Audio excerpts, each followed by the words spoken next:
Hey scholars, so today we're going to start a new story called Lost and Found.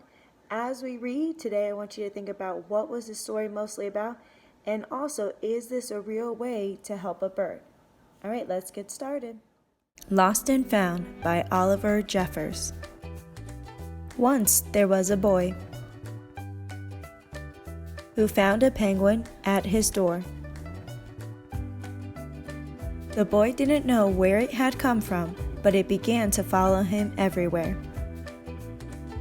The penguin looked sad, and the boy thought it must be lost. So the boy decided to help the penguin find its way home. He checked in the Lost and Found office, but no one was missing a penguin. He asked some birds if they knew where the penguin came from, but they ignored him. Some birds are like that. The boy asked his duck, but the duck floated away. He didn't know either. That night, the boy couldn't sleep for disappointment. He wanted to help the penguin, but he wasn't sure how. The next morning, he discovered that penguins come from the South Pole, but how could he get there? He ran down to the harbor and asked a big ship to take them to the South Pole, but his voice was much too small to be heard over the ship's horn.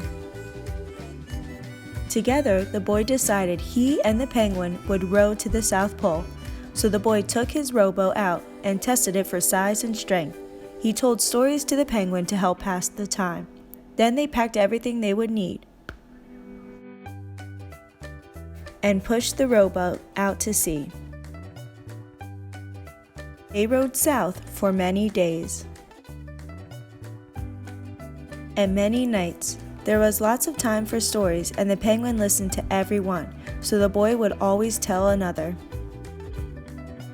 They floated through good weather and bad, when the waves were as big as mountains, till finally they came to the South Pole. The boy was delighted, but the penguin said nothing. Suddenly it looked sad again as the boy helped it out of the boat.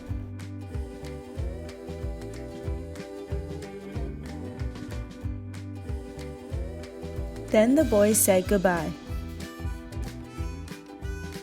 and floated away. When he looked back, the penguin was still there, but it looked sadder than ever. It felt strange for the boy to be on his own. There was no point telling stories now because there was no one to listen, except the wind and the waves. Instead, he just thought. And the more he thought, the more he realized he had made a big mistake. The penguin hadn't been lost, it had just been lonely. Quickly, he turned the boat around and rowed back to the South Pole as fast as he could. At last, he reached the pole again. But where was the penguin? The boy searched and searched, but he was nowhere to be found.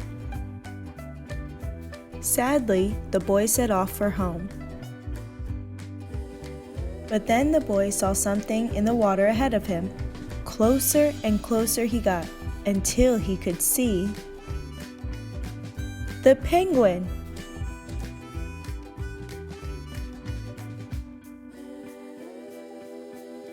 And so the boy and his friend went home together, talking of wonderful things all the way.